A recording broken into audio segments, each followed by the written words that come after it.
Hello, YouTube viewers. This is Sincere Michael from Screw You Productions, bringing you my 219 podcast. And like always, I'm going to speak very loudly, very clearly, and very slowly in case you don't understand it. Also, I will try to do my best not to stop to breathe so hard not to cause any audio feedback in this audio during this recording of this audio podcast. Now, let's get into the topic of this current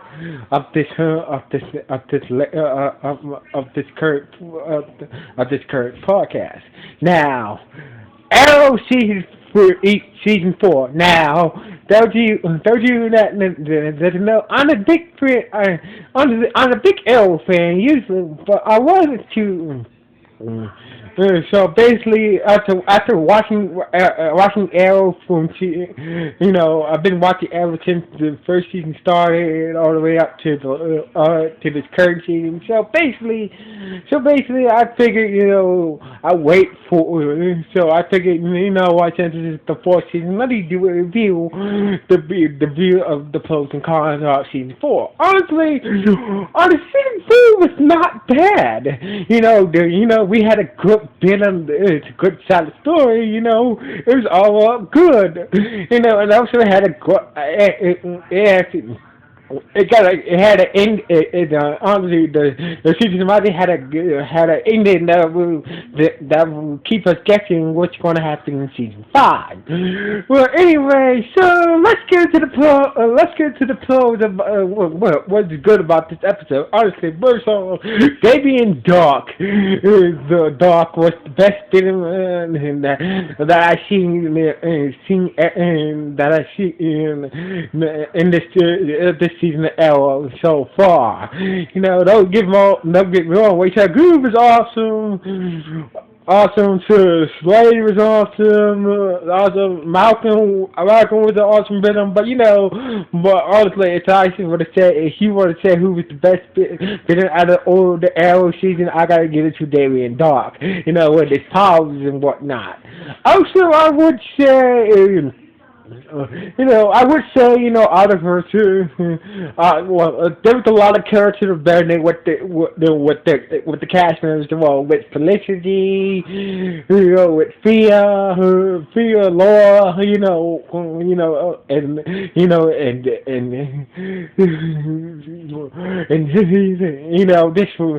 there's a lot of character. There's a lot of character development. But anyway, that's what I gotta say. There's a lot of good storylines to it. There was a lot of good. There's a lot of good episodes for each individual character to shine and whatnot. We get more flashbacks about Oliver's time on the island, and whatnot. But one thing that I will get into that later at the end of this review. But anyway, let's get to the cons about this. So about season 4 Arrow. One con I one problem I had about this is the death of Amanda Waller and Laura as the Black Canary. Don't get me wrong, I know a lot of people didn't like Amanda Waller or Arrow, but she was just that character with a lot of deep secrets. Honestly, I wish she hadn't got shot in the head right now, because I figured she might play, keep her character long enough, keep her character long enough, because honestly, we still happen, we do know that Oliver has some real deep secrets, Oliver did some dirty work for her and whatnot. I like to see, honestly, if she hadn't died, I would like to see more Amanda Waller, also the Suicide Squad as well. And also, and the death of Laurel was kind of a shock. It really changed the series as a whole, whatnot. Unless a lot of questions say like, hey, you could be Sarah back, you could be Laura back, just like you did in Sarah back. But that bitch in the Lazarus pit, I know Malcolm, I know that Tasha Goo dissolved the daughter of society, but then I don't think he didn't. Well, I think he, since honestly, you have a pool that. Yeah, food can bring people back alive, and you have the antidote, to stop that person to go a little nuts, and you have a person who can go into a bloodlust like Fear did, but we can honestly, they could have just bung her law back to life, but honestly, I think after what happened to Fear in season 3, they're maybe they're gonna do something like that in season 5 next year in season 5. But so another comment is that Oliver Palmer made a promise he couldn't keep. Meaning, when he came back to Starlight City, to help out, against the rise of the ghosts and whatnot. He promised he was not going to lie to in his teenage, but only thing he lied about it was about his son. Even though Fear and Dig found out that Oliver had a son, he should have just even though his baby mom told him not to, but since Fear and Dig found out Dig didn't find out after his son got captured, but he should have, since Fear, he should have just told Felicity that way she didn't have to find out about his son for the second time. Because in the team episode, she did find out about Oliver's son, but and then Oliver died fighting Randall Savage in the flashback back in time, and this mess up time and whatnot. And so basically, this is the second time that Thea found out about Oliver's son. So basically, there's another card about this, and the main card about this is once again, Oliver's not sharing any details about his past on and off the fucking island. Honestly, the idol that gave Doc his supernatural abilities, if you watch the flashback, every episode with flashbacks about Oliver's past, when he's incognito, he dealt with people with the. He dealt with that militant crazy black guy who had the idol and whatnot, and dealt with his power and whatnot. So basically, he knows the power. He knows the power. Honestly, when the first episode was like, he was shocked to see she adopts his even though he's seen that type of power before, and it took him like.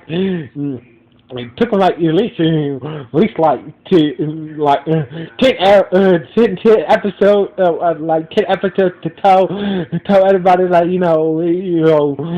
that I seen this idol before, I know his powers and whatnot, like to tell everybody what they was dealing with, I wish I think that in season 5, I think Oliver should become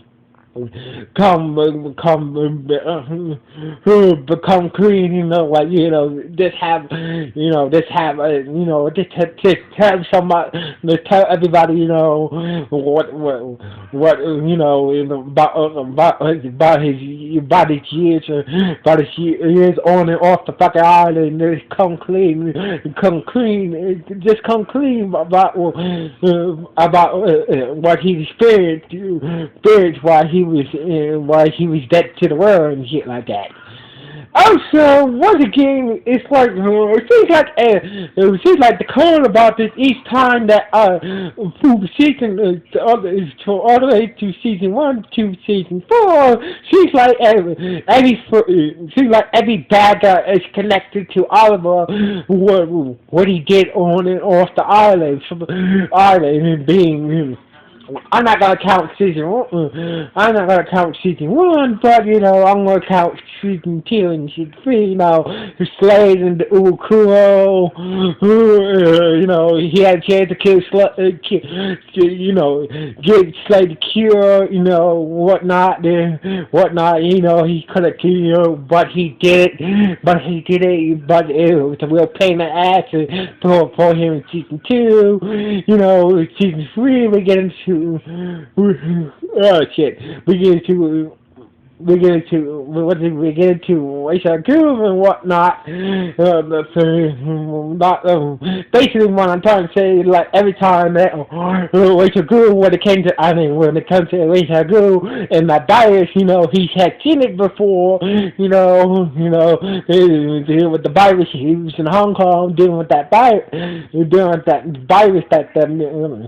about that killer virus and whatnot, basically that came back to bite their ass when it came to Rachel Gould and whatnot. Came to Rachel Gould and whatnot. But also, one more call about this is, honestly, I think they should have add